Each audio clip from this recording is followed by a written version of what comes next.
The soul and body of John Brown. Multitudes, multitudes in the valley of decision. Joel 3:14. His life is in the body of the living. When they hanged him the first time, his image leapt into the blackened air.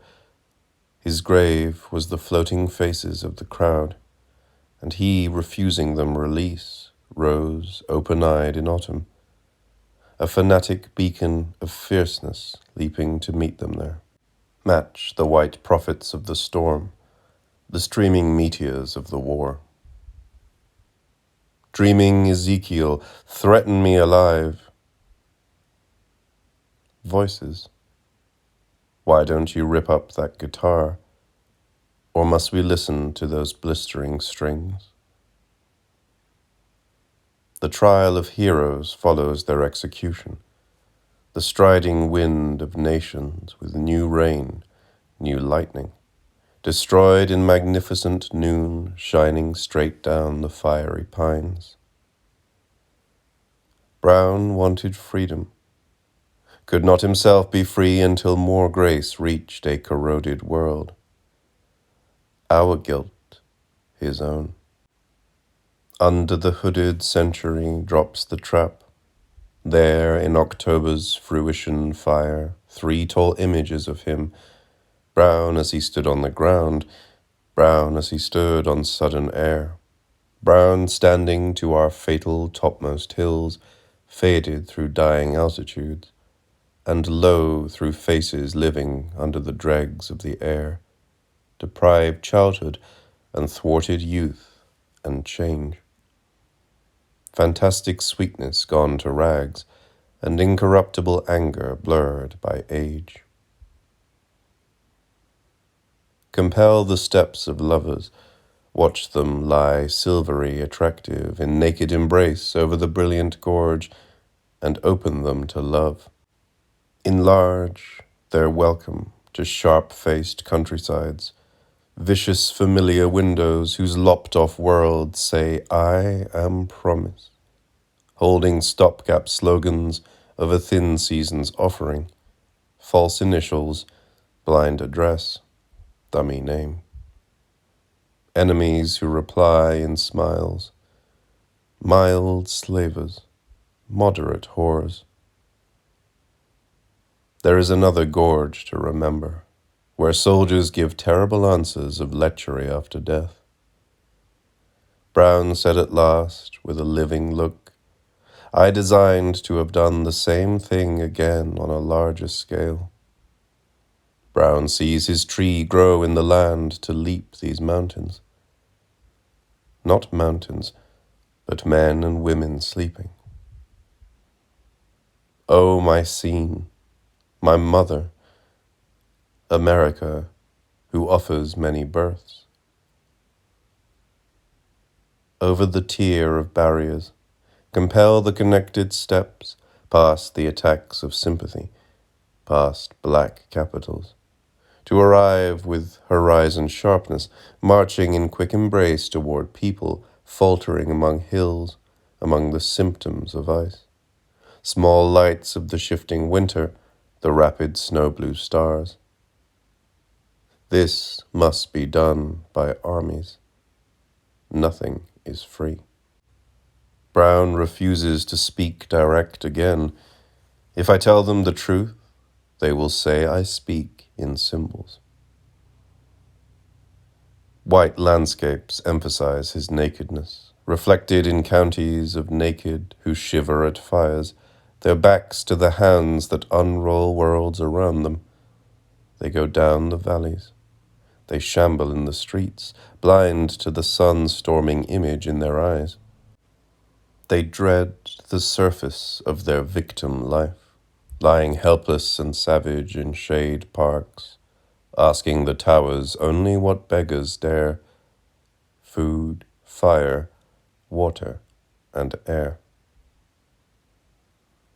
Spring, the great hieroglyph, the mighty whose first hour collects the winter invalids, whose cloudless pastures train swarms of mutable apple trees to blonde delusions of light, the touch of whiter, more memorable breasts each evening, the resistant male shoulders riding under souled, terrible eyes. The soldier face persists, the victorious head asks, kissing those breasts, more miracles. Untarnished hair, set them free, without the snap of a gun. More failures, but the season is a garden after sickness. Then the song begins. The clearing of the sky brings fullness to heroes. Call death out of the city and ring the summer in. Whether they sleep alone, whether they understand darkness of mine or tunnel or store, whether they lay branches with skill to entice their visions out of fire, whether she lie awake, whether he walk in guilt down padded corridors, leaving no fingerprints, whether he weaken searching for power in papers, or shut out every fantasy but the fragile eyelid to commemorate delight. They believe in their dreams. They more and more secretly tell their dreams. They listen oftener for certain words, look deeper in faces for features of one remembered image. They almost forget the face. They cannot miss the look. It waits until faces have gathered darkness, and country guitars a wide and subtle music. It rouses love. It has mastered its origin. Death was its method. It will surpass its furious birth when it is known again. Dreaming Ezekiel, threaten me alive. Green grown with sun on it, all the living summer. They tell their dreams on the cool hill, reclining after a twilight daytime, painting machines on the sky, the spite of tractors and the toothless cannon. Slaves under factories deal out identical gestures of reaching.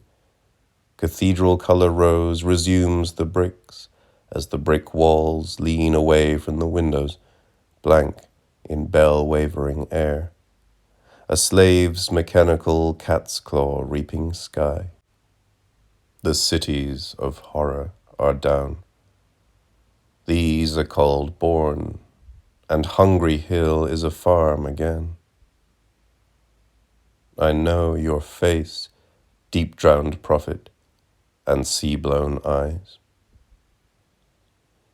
Dark flowing peoples, a tall tree, prophet, fallen.